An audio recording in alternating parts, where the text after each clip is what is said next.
तो आइए दोस्तों एक बार फिर स्वागत है वीकेएस न्यूज में। तो आज 29 सितंबर 2020 मंगलवार का दिन हो चुका है। तो बात करेंगे छत्तीसगढ़ की आज की दिन भर की ताज़ा खबरों, ताज़ा अपडेट के बारे में। तो वीडियो में लास्ट तक बने रहना दोस्तों, ताकि कोई भी बड़ी खबर छूटने न पाए। और साथ ही वीडियो को लाइक, शेयर और चैनल को सब्सक्राइब जरूर करना दोस्तों, ताकि आपको इसी तरह से जुड़े ताज़ा वीडियो डेली मिलते रहे। तो अभी एक बड़ी खबर निकल कर आ रही है। सोना हुआ फिर इतना सस्ता, चांदी के दाम भी लुढ़के। जानिए क्या है कीमत, आगे जानेंगे पूरी जानकारी। तो चलिए दोस्तों बिना समय गवाए सभी खबरों को फटाफट देखते हैं। आज की पहली बड़ी खबर है, नहीं बढ़ेगा लॉकडाउन। रायपुर, बिलासपुर और अंबिकापुर में आज से खुल जाएगा सब, लेकिन नियमों की सख्ती रहेगी ज्यादा। छत्तीसगढ़ में बढ़ते कोरोना संक्रमण के चलते रायपुर सहित बिलासपुर और अंबिकापुर में किए गए लॉकडाउन का सोमवार को अंतिम दिन था। इसके बाद मंगलवार से सामान्य दिनों की तरह ही दुकानें और अन्य प्रतिष्ठान खुल सकेंगे। हालांकि इस बार नियमों को लेकर ज्यादा सख्ती होगी, पालन नहीं करने पर जुर्माना वसूला जाएगा। रायपुर में संक्रमण की रफ्तार को देखते हुए जिला प्रशासन ने 21 सितंबर से 7 दिन का लॉकडाउन किया था। हालांकि हालात को देखते हुए इसे फिर बढ़ाने के कयास लगाए जा रहे हैं। इस पर निर्णय के लिए सोमवार दोपहर प्रभारी मंत्री रविंद्र चौबे ने बैठक बुलाई थी। इसके लॉकडाउन को आगे नहीं बढ़ाने को लेकर फैसला लिया गया है।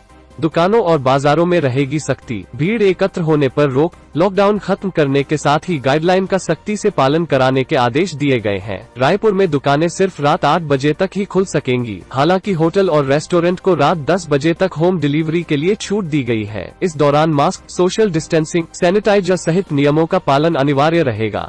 साथ ही अगली बड़ी खबर है दोस्तों, नवरात्रि 2020 17 अक्टूबर से शुरू होगा। नवरात्र का पर्व 19 साल बाद बना यह संयोग। डोंगरगढ़ इस वर्ष अधिक मास यानी मलमास के कारण नवरात्र का पर्व 17 अक्टूबर से शुरू होगा, जो कि 25 अक्टूबर तक चलेगा। हिंदू पंचांग के अनुसार ऐसा संयोग 19 साल बाद बन रहा है। इससे पहले वर्ष 2001 में भी हुआ था। पंचांग के अनुसार अश्विन मास की अमावस्या तिथि यानी सर्वपितृ अमावस्या के दिन महालया मनाई जाती है। महालया अमावस्या की खत्म होने के बाद शारदीय नवरात्र शुरू हो जाती है, लेकिन इस बार ऐसा नहीं है। पंचांग के अनुसार नवरात्र का पर्व आश्विन मास की शुक्ल पक्ष की प्रतिपदा तिथि से आरंभ होगा, जो 17 अक्टूबर को पड़ रही है। इस दिन सूर्य कन्या राशि में, चंद्रमा तुला राशि में विराजमान रहेंगे। नवरात्रि के प्रथम दिन घट स्थापना का शुभ मुहूर्त प्रातः 6:23 से प्रातः 10:12 तक है। इस दौरान शराब, मांस, प्याज, लहसुन आदि चीजों का परहेज किया जाता है। 9 दिनों के बाद 10वें दिन व्रत पारण किया जाता है। नवरात्र के 10वें दिन को विजयादशमी या दशहरा के नाम से जाना जाता है। कहते हैं कि इसी दिन भगवान श्री राम ने रावण का वध करके लंका पर विजय पाई थी। नेक्स्ट अपडेट दोस्तों, सोना हुआ फिर इतना सस्ता, चांदी के दाम भी लुढ़के। जानिए क्या है कीमत। सोमवार को सोने चांदी की कीमतों में गिरावट दर्ज की गई है। HDFC सिक्योरिटीज के अनुसार राष्ट्रीय राजधानी दिल्ली में सोमवार को सोने के भाव में 194 रुपये की गिरावट आई है। इस गिरावट से दिल्ली में सोने का भाव 50,449 रुपये प्रति 10 ग्राम पर आ गया है। सिक्योरिटीज के अनुसार कमजोर वैश्विक रुख के चलते सोने की कीमतों में यह गिरावट आई है। गौरतलब है कि पिछले सत्र में सोना 50,643 रुपये प्रति 10 ग्राम के भाव पर बंद हुआ था।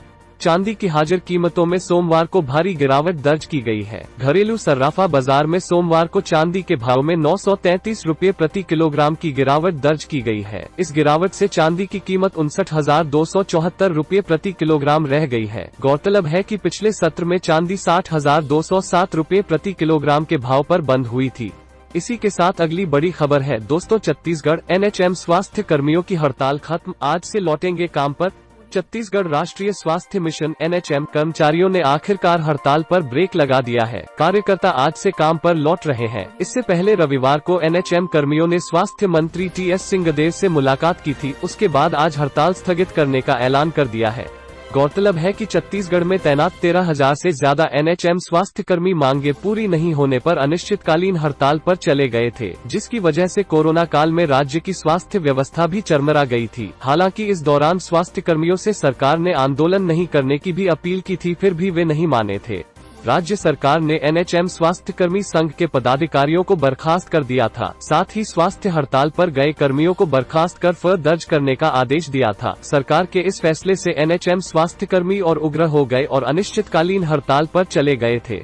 तो बने रहिए दोस्तों, अगली बड़ी खबर है 10 बाइक चोर राजधानी रायपुर में गिरफ्तार, नाबालिगों को सिखाते थे चोरी करना।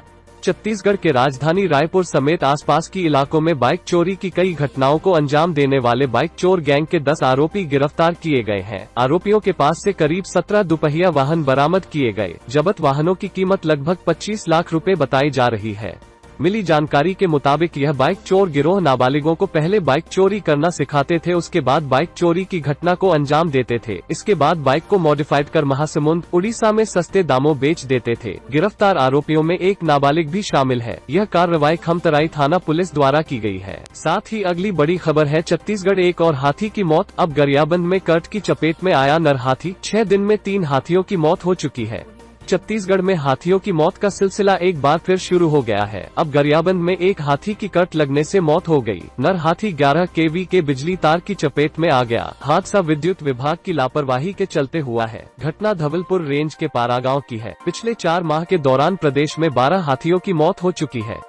जानकारी के मुताबिक पिछले एक सप्ताह से मैनपुर और धवलपुर इलाके में 20 हाथियों का समूह घूम रहा था। बताया जा रहा है कि सोमवार सुबह हाथियों का समूह ओडिशा की ओर बढ़ रहा था। इसी दौरान पारा गांव में एक नर हाथी लटक रहे 1 kV के बिजली के तार की चपेट में आ गया। बिजली के यह तार महज 7 से 8 फीट की ऊंचाई पर लटक रहे हैं। ग्रामीण बोले कई बार शिकायत की, लेकिन तार नहीं हटाए गए। तो वहीं आगे खबर है दोस्तों, बीजापुर में नक्सली और सुरक्षा बलों के बीच हुई मुठभेड़, एक नक्सली ढेर। बीजापुर जिले के गंगालूर थाना क्षेत्र में पुलिस और नक्सली के बीच मुठभेड़ हुआ है। जवानों ने ताबड़तोड़ फायरिंग कर एक नक्सली को मार गिराया है। जवानों ने शव के साथ हथियार और विस्फोटक सामान बरामद किया है। जानकारी के अनुसार हिरानार पेदापाल के जंगलों में पुलिस और नक्सलियों के बीच फायरिंग हुई। बता दें कि पिछले 3 दिनों से जवानों की एक टीम एंटी नक्सल अभियान के तहत सर्चिंग कर रहे थे। इस बीच हिरानार पेदापाल के जंगल में जवानों का सामना नक्सली से हो गया। दोनों ओर से हुई फायरिंग में जवानों ने एक नक्सली को ढेर कर दिया। मुठभेड़ में कुछ और नक्सलियों के मारे जाने की खबर है। जंगल में अभी तक सर्चिंग अभियान जारी है। IGP सुंदरराज ने की मुठभेड़ की पुष्टि की है। नेक्स्ट खबर है दोस्तों, गरियाबंद में 30 सितंबर से खुल सकेगी यह दुकान, कलेक्टर ने लिया फैसला।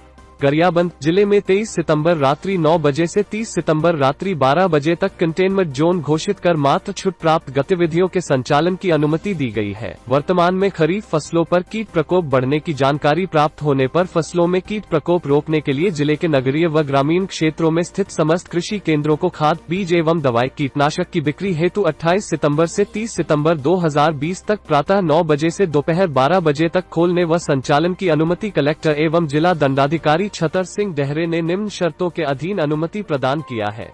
दुकानदार अपनी दुकान निर्धारित समय पर ही खोलेंगे व बंद करेंगे। दुकान में सामाजिक दूरी बनाए रखना सुनिश्चित करेंगे। प्रतिष्ठान में सैनिटाइजर रखना अनिवार्य होगा। क्रेता ग्राहक मास्क का उपयोग अनिवार्यतः करेंगे। मास्क के बिना क्रेता ग्राहक को सामग्री प्रदान न की जाए। कोविड-19 के रोकथाम हेतु शासन द्वारा समय समय में जारी दिशा निर्देशों का अक्षरशः पालन करना सुनिश्चित किया जाए। यह आदेश तत्काल प्रभाव से लागू हो गया है। वहीं आगे खबर है, जल्द शुरू हो सकती है अंबिकापुर से बनारस तक विमान सेवा। मंत्री भगत ने CM बघेल से किया फ्लाइट सर्विसेज शुरू करने का आग्रह।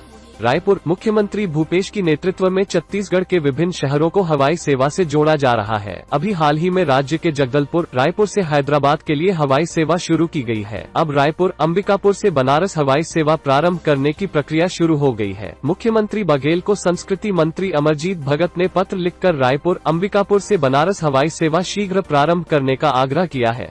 मंत्री भगत ने लिखा है कि उत्तरी छत्तीसगढ़ के सरगुजा क्षेत्र में भौगोलिक दृष्टि से कई मामलों में अपार संभावनाएं होने के बावजूद हवाई सेवा का बाट जोह रहा है। अंबिकापुर के दरिमा हवाई अड्डा 1500 मीटर की हवाई पट्टी समेत कई अर्हताएं पूरी करता है। उत्तरी क्षेत्र में चिकित्सा, शिक्षा और सांस्कृतिक एवं पर्यटन के क्षेत्र में तेजी से विकास के लिए हवाई सेवा जरूरी है। कब मिलेगी कोरोना की वैक्सीन? स्वास्थ्य मंत्रालय ने कहा 2021 की पहली तिमाही में कोरोना की वैक्सीन देश में उपलब्ध होगी। स्वास्थ्य एवं परिवार कल्याण मंत्रालय ने सोमवार को कहा कि भारत में कोरोना संक्रमण का मुकाबला करने वाली पहली वैक्सीन 2021 की शुरुआत में आ जाएगी। वैक्सीन डेवलप करने के लिए रिसर्च का काम बहुत तेजी से पूरा किया गया है। केंद्रीय स्वास्थ्य मंत्री हर्षवर्धन ने कहा कि देश में अभी संभावित वैक्सीन के लिए 3 कैंडिडेट हैं, जो क्लिनिकल ट्रायल के चरण में पहुंच गए हैं। हमें उम्मीद है कि 2021 की पहली तिमाही में ही देश में वैक्सीन उपलब्ध होगी। भारत में 24 घंटे के भीतर नए कोरोना संक्रमितों का आंकड़ा 82,170 को पार कर गया है। सोमवार को देश में संक्रमितों की संख्या 60 लाख के पार हो गई। ये आंकड़े स्वास्थ्य मंत्रालय ने मुहैया करवाए हैं।